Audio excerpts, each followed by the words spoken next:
Veuillez prendre place.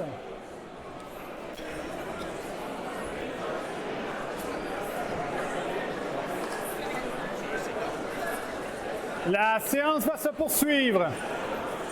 Débuter.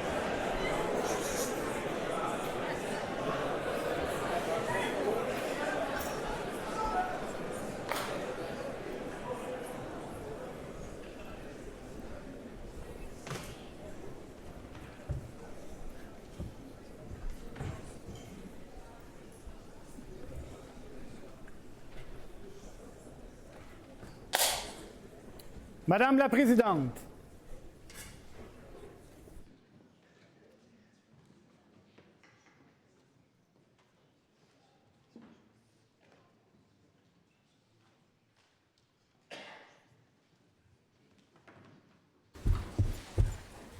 bonjour tout le monde.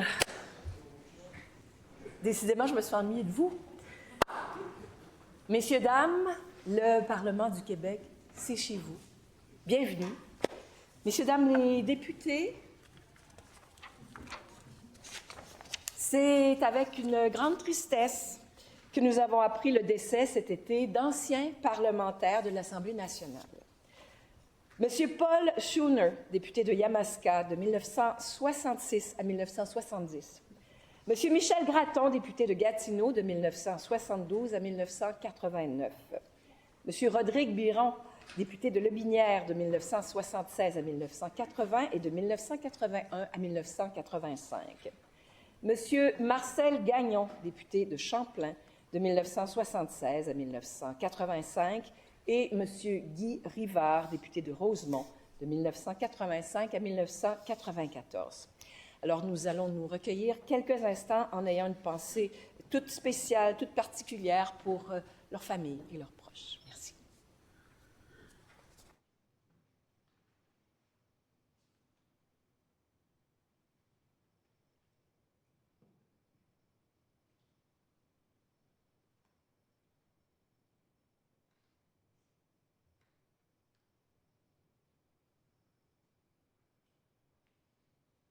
Je vous remercie beaucoup. Veuillez vous asseoir.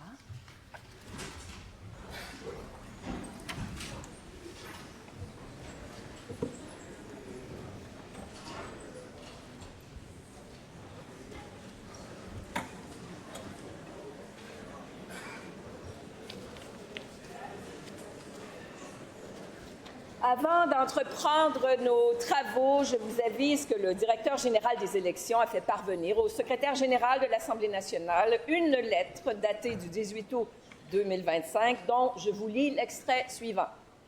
Conformément à l'article 380 de la loi électorale, nous vous transmettons le nom du candidat élu dans la circonscription électorale d'Arthabasca à la suite de l'élection partielle du 11 août 2025. Cette élection a été tenue en vertu du décret du gouvernement pris en date du 8 juillet 2025, signé le directeur général des élections, M. Jean-François Blanchet. Je dépose cette lettre accompagnée d'un avis proclamant M. Alex Boissonneau, candidat élu dans la circonscription électorale d'Arthabasca. Par ailleurs, je dépose le rapport détaillé du directeur général des élections du Québec sur les résultats officiels du scrutin de l'élection partielle du 11 août dernier dans la circonscription électorale d'Arthabasca. Je dépose également une lettre que m'a transmise Mme Marois Risky, députée de Saint-Laurent, m'informant de sa désignation à titre de chef parlementaire de l'opposition officielle à compter du 19 juin 2025. Je dépose une lettre que m'a adressée Mme Philomena Rotti, alors whip en chef de l'opposition officielle, dans laquelle elle m'informe que Mme Marie-Claude Nichols, députée de Vaudreuil, a réintégré le caucus du groupe parlementaire formant l'opposition officielle depuis le 19 juin 2025. De plus, je dépose des lettres que m'a fait parvenir Mme la chef de l'opposition officielle, m'informant des nominations suivantes qui prennent effet le 26 juin 2025. Madame Michèle Setlacoué, députée de Mont-Royal-Outremont à la fonction de leader parlementaire de l'opposition officielle. Monsieur André Fortin, député de Pontiac à la fonction de whip en chef de l'opposition officielle. Monsieur Frédéric Beauchemin, député de Marguerite-Bourgeois à la fonction de leader parlementaire adjoint de l'opposition officielle. et Mme Philomena Roti-Roti, députée de Jeanne-Mance-Vigée, à la fonction de présidente du caucus de l'opposition officielle. De plus, je dépose une lettre que j'ai reçue de Mme André Laforêt, dans laquelle elle m'informe de sa démission à titre de députée de Chicoutimi. Cette démission prenait effet le 4 septembre dernier. Je dépose une lettre que m'a adressée M. François Jacques, alors président du caucus du gouvernement, m'informant que M. Pierre Dufour, député d'Abitibi-Est, n'est plus membre du caucus du groupe parlementaire formant le gouvernement depuis le 5 septembre 2025. Je dépose également des lettres que m'a fait parvenir M. le Premier ministre, m'informant des nominations suivantes. M. François Jacques, député de Mégantic, à la fonction de whip en chef du gouvernement à compter du 10 septembre 2025. M. Yves Montigny, député de René-Lévesque, à la fonction de président du caucus du gouvernement à compter du 10 septembre 2025. Madame Marie-Belle Gendron, députée de Châteauguay, à la fonction de whip adjointe du gouvernement à compter du 17 septembre 2025. Et Madame Sonia Lebel, ministre de l'Éducation et députée de Champlain, à la fonction de leader adjointe du gouvernement à compter du 18 septembre 2025. Je dépose une lettre que j'ai reçue de Mme Maïté Blanchette-Vézina, députée de Rimouski, dans laquelle elle m'informe de sa décision de siéger à titre de députée indépendante à compter du 18 septembre 2025. Enfin, je dépose le nouveau diagramme de l'Assemblée en date d'aujourd'hui. Et j'invite maintenant Monsieur le chef du troisième groupe d'opposition à accueillir le nouveau député d'Arthabasca, Monsieur Alex Boissonneau.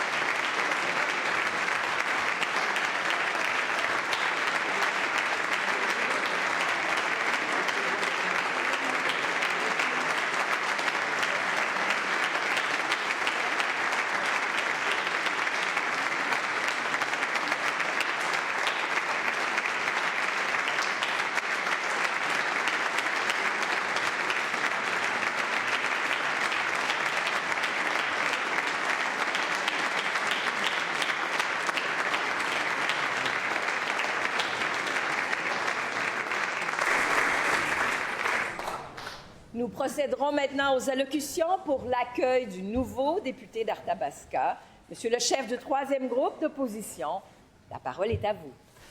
Merci, Madame la Présidente. Donc, évidemment, nous accueillons aujourd'hui à l'Assemblée nationale un nouveau collègue, un homme que j'estime beaucoup, et je pense sincèrement qu'il ajoutera en qualité à nos travaux.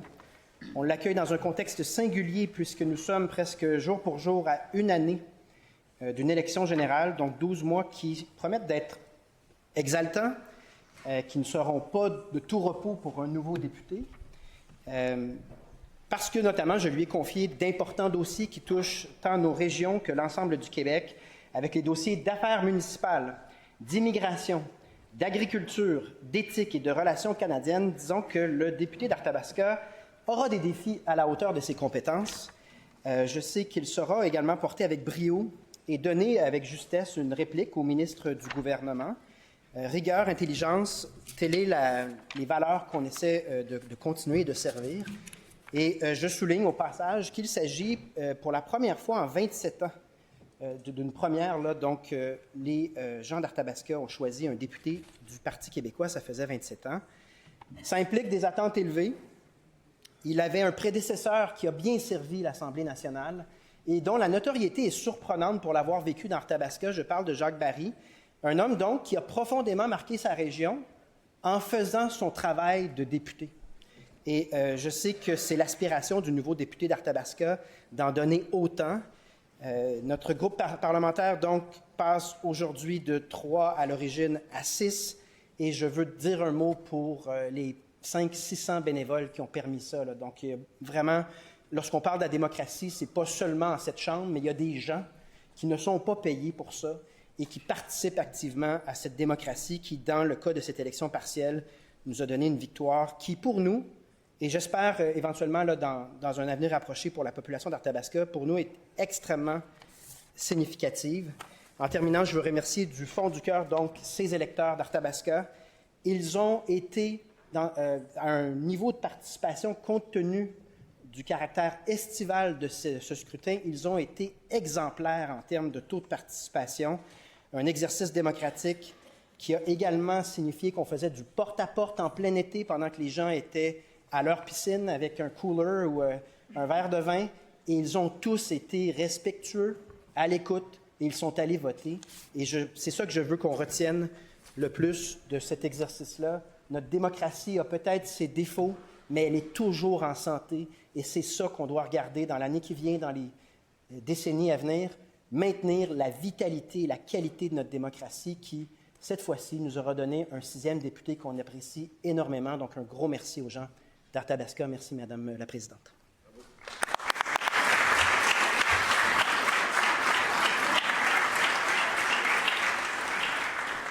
Merci, Monsieur le chef du 3e groupe d'opposition.